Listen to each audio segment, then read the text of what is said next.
lunch 4 times. Those are the things that will sneak up and get you. So you need to take a hard look at those things and say, what can I cut out?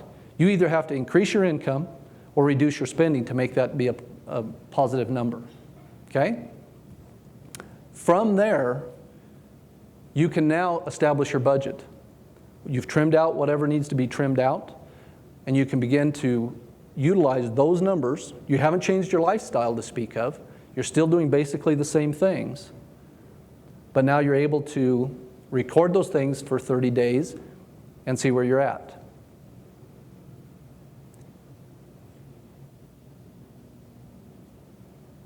You're going to also run into situations where you have little amounts of income, little, what's the word I want? Things that you weren't ready for. You're going to have a little $100 here, $200 there. The question becomes, what do you do with those things? My suggestion is any windfalls like that you go to savings. Because if you look on your sheet, there should be a column there for savings. Now remember how I talked about the average person in America saves 2% of their income? We recommend that you have 3 to 6 months of salary in savings. And the reason being is the average person in America today is only 2 weeks away from bankruptcy because there's no savings to fall back on. So when the car breaks down, when the washing machine dies, when all of those things begin to take place, or worse yet, you lose your job, you have nothing to fall back on. So budget for a savings account. If you put away $10, that is more than you had. Interesting also is if you look at the statistic, if a person saves $1,000 a year for the first 7 years, beginning at the age of 21, at the age of 65, they have something like $473,000, assuming a 10% income or interest rate. And if anybody can find 10% today, see me afterwards. I'd love to take part in that. In the reverse of that, you take an individual who doesn't do anything for the first 7 years and then begins and saves till they're 65, $1,000 a year, they will have much, much, much less, about a half of what the other person did. So if you're not saving today, you want to begin today because that money adds up in a hurry.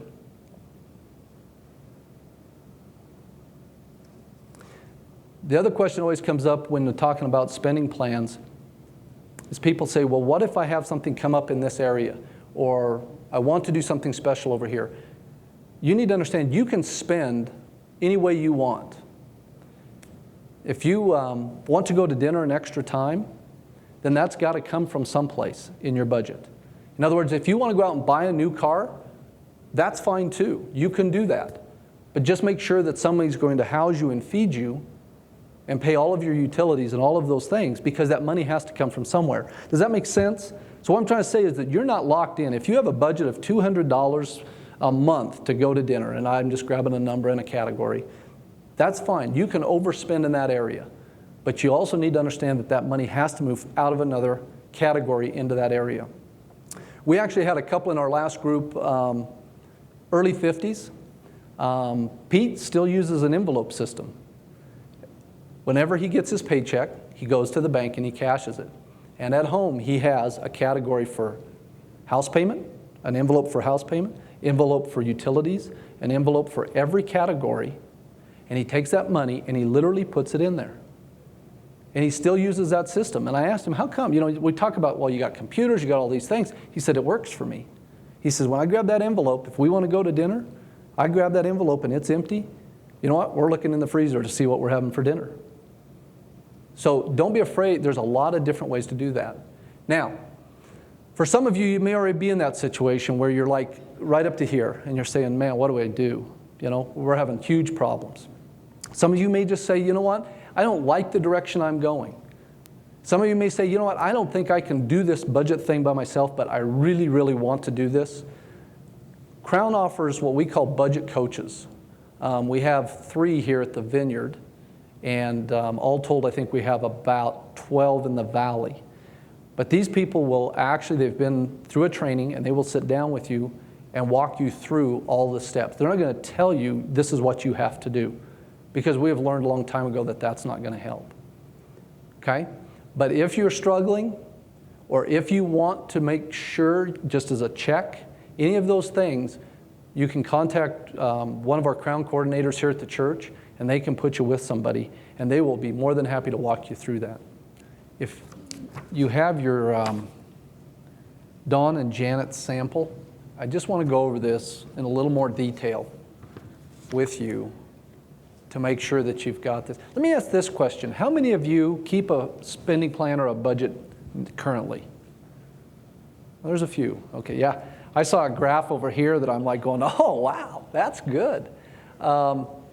This form is basically an Excel spreadsheet. You can set this up if you have Excel. It's a really simple thing to do.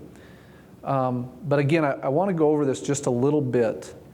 In this case, what you're looking at here was Dawn and Janet's spending for their first 30 days. Remember how we talked about you need to keep track of your spending for the first 30 days? Because if you look, there's no budget amount at the top. So from these numbers, they developed their estimated budget. And when we say estimated, it's not a budget because we don't know whether it's in a red number or a black number, whether they were overspending or not. But nonetheless, the format is still the same. So if you take a look here, the very first column is income. The first of the month, they got paid $2,000. They tithed $200, went across, paid their taxes. And if you go to the next page, you'll see that on the first, they went for a little entertainment and recreation for $15. They put $100 in savings. Okay? If you skip down midway through the month, you'll see that this month's subtotal, $2,020. They had an extra $20 come in somewhere. They totaled each one of these categories down. So under their tithing and giving, of course, they only tithed the one time. That was $200. Paid their taxes the one time, $418. They must have found the $20 bill on the ground. I don't know where that came from. Their housing, which would be their rent, their utilities, etc., $829. Food, they went to the grocery store a couple times, $123. Transportation, looks to me like they probably don't have a car payment. Insurance, $30. Debts, $34. Now you notice there is a debt number. If you have any debt at all, you need to work that into your budget. Somehow, some way to start paying that off. Entertainment and recreation, $77. Clothing, $41. Savings, again, they put in $100 out of the paycheck. Had no medical expenses. Miscellaneous. Beware of miscellaneous. A lot of stuff can wander off into miscellaneous. But you got to find a balance in that, because too much detail is going to drive you crazy. But you have to have enough detail that you know what's going on. And then investments, they had none. And then school and daycare that they paid $216. They did that all the way down through the month. If you look at those bottom numbers, you can kind of get an idea of how they laid each one of those out. Okay, does that make sense? Is that kind of, you got a grasp of that? Justin?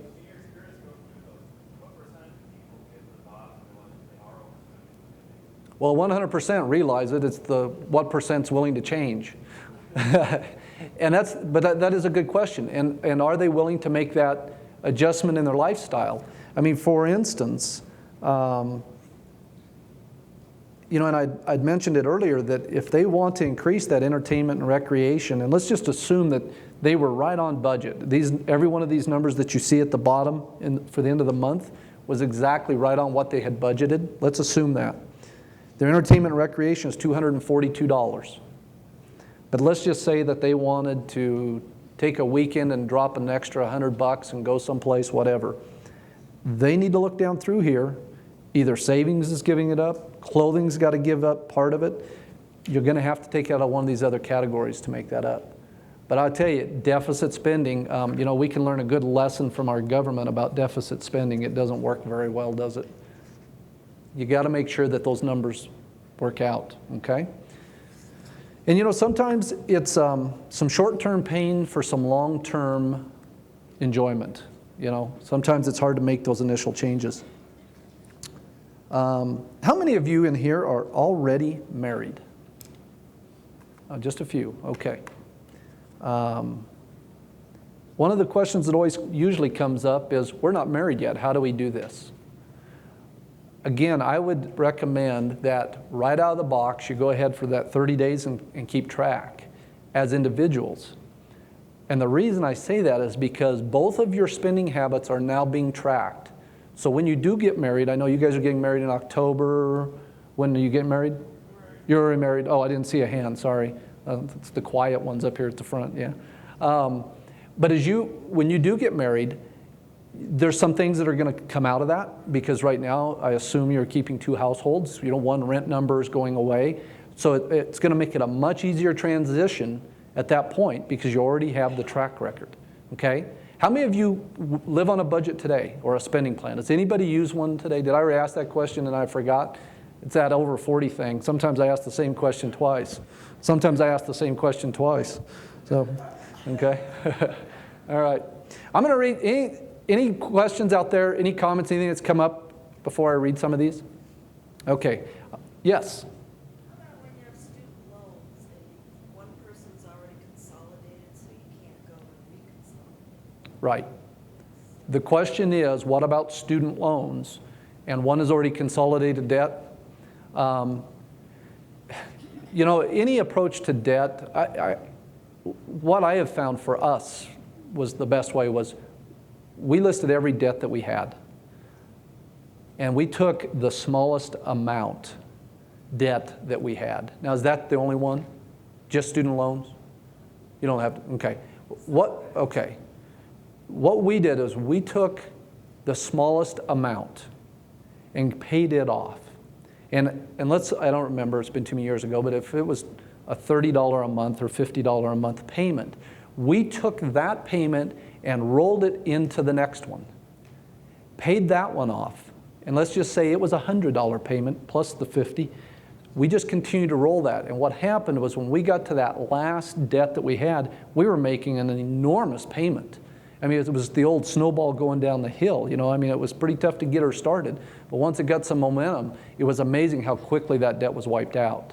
There's a verse in Proverbs that says, steady plotting brings prosperity and hasty speculation leads to poverty. And that is so true.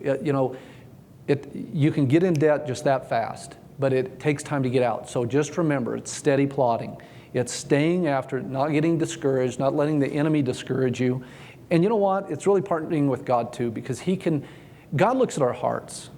I mean, that's the big thing. He's looking at what is our attitude about this, and He is so faithful. I mean, He will meet you where you're at once you commit that. So that's just steady plotting, and it's an easy and quick to get there and hard to get out. So, by the way, I heard some tremendous comments. Some really good perspective while I was listening. One of the questions is, how do you stay on track? People ask me all the time, how come you keep doing the Crown study? 11 of them? You would think I'd have it by now. But what we have found is that we need that once a year. We only lead one once a year. We need that for us for a couple of reasons. Even though we've done it 11 times, God reveals something new to us every single time that we didn't get the first 10 or the first 8 or whatever. The other thing is that it works for us to help us stay on track doing the right things. This right here, people oftentimes will start on a budget and then before you know it, they've quit. But part of it is because it's not in front of you. By doing a budget or a spending plan this way, where every day you come down, it takes 30 seconds. It's not like you're plopping down in front of the computer for 2 hours. You come at the end of the day, you look at your little yellow stickies. If it's $1.47, it's $1.47. You're done. But it's there right in your face. And I hate to say it, money is important. It's what makes the world go round. God knew how important it was. And so we need to pay attention of it and begin to run it instead of let it run us. So this type of setup will keep it in front of you and will keep you much more faithful in doing that. One of the questions too, or one of the comments I heard was talking about temptation. I love to play golf. So the golf magazines come, the catalogs, and I've gotten any more where I just throw them away because, I'm always looking for another 10 yards on my driver, and I could buy a new driver once a month because a new one's coming out. But it's interesting what the world throws at us to try to get us into that position to spend that money. There's just a million. I mean, look at marketing today. They do a tremendous job. They convince you that you need this, that driver will make me a better golfer. I know for a fact it won't. I'm bad, and that's the way it's always going to be, okay? But the media wants you to think differently. And the other thing that's always funny is I always hear the comment from guys, especially when we're doing our small group, well, I just don't spend any money. I never buy anything. Well, it's an interesting thing, guys. The reality is, you're right. We buy like 3 things a year, but they're like big things, right? We never buy that nickel and dime thing. When we want something big. So it's an interesting thing because women typically don't work that way. So let's look at some of the questions here. It says, what if one person going into the marriage has a lot of debt and the other has none? That question was actually asked last time, but it's one that I think is important. My opinion is you are about to bring your lives together. And there's that line in there about better and worse, okay? That debt is going to be taken by both of you, and it needs to be that way. I also heard a comment about there's a relationship, I guess I'll call it, that someone was familiar with where the guy had money and she had debt and he wasn't giving up anything.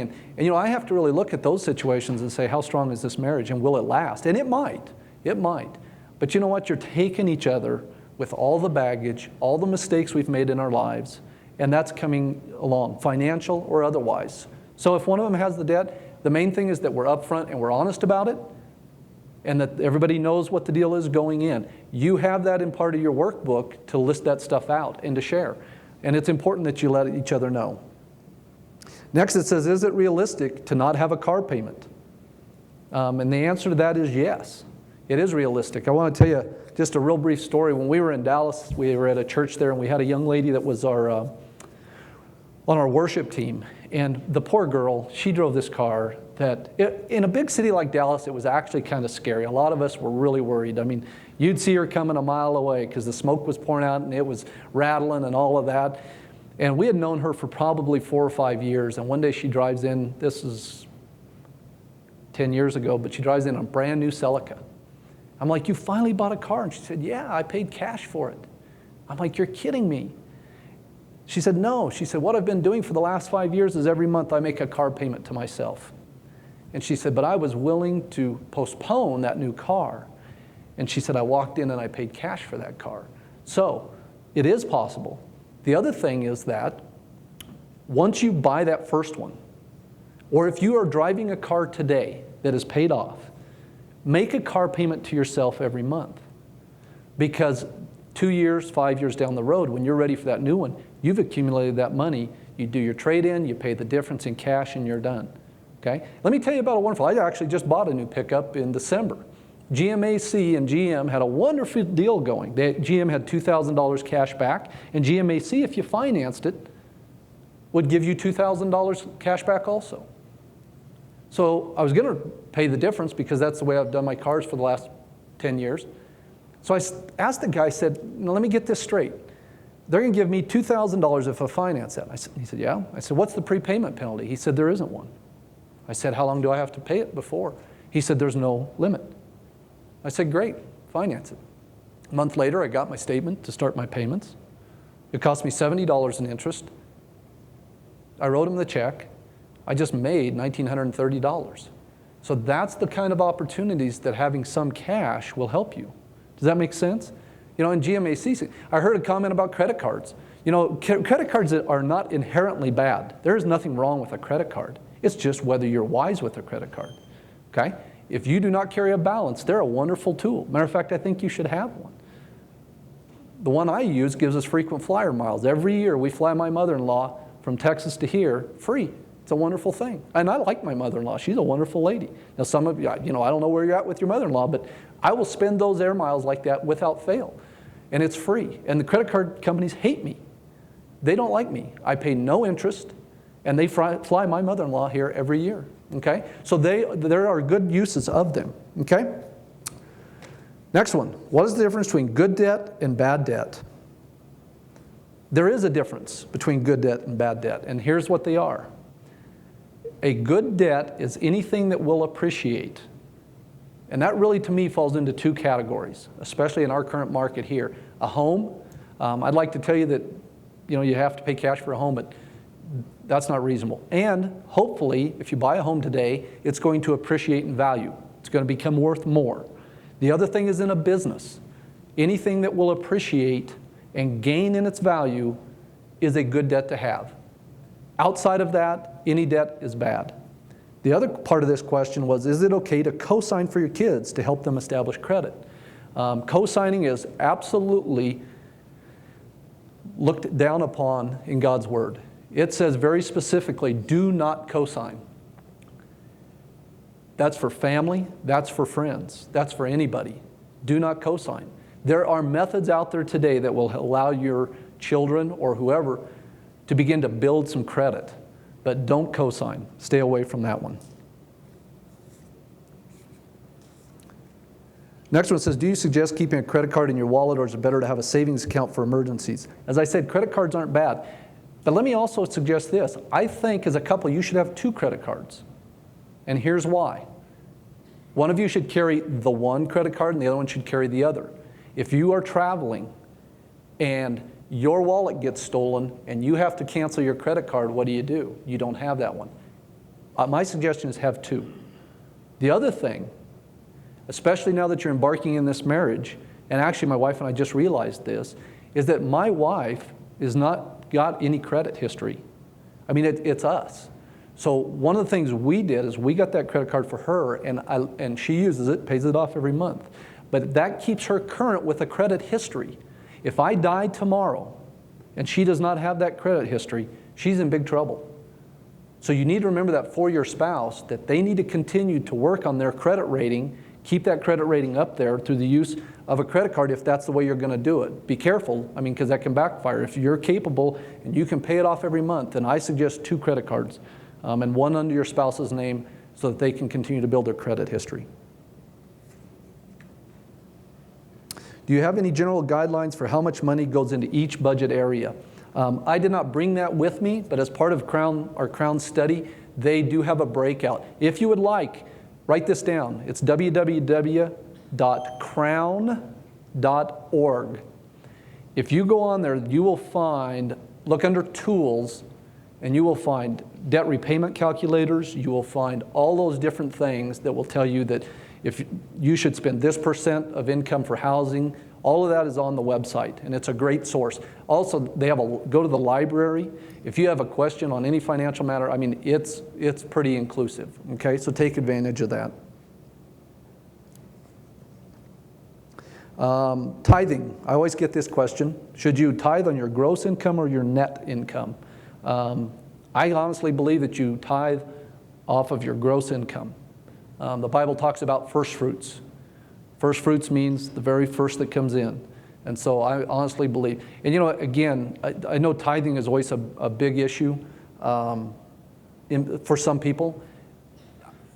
Again, it's the only place in the Bible where God says, test me. And I have just seen life after life after life impacted because people made a commitment and said, we're going to begin to tithe. Because I think God honors that.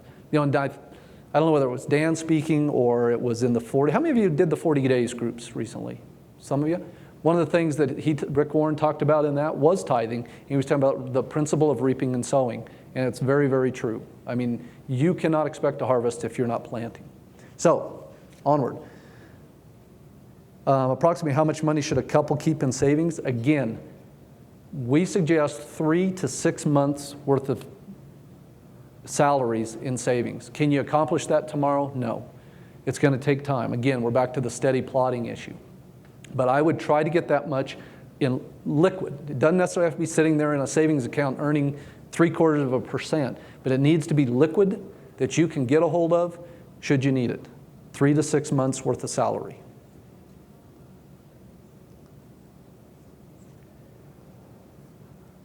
What is your opinion on having a joint account and each having a separate account?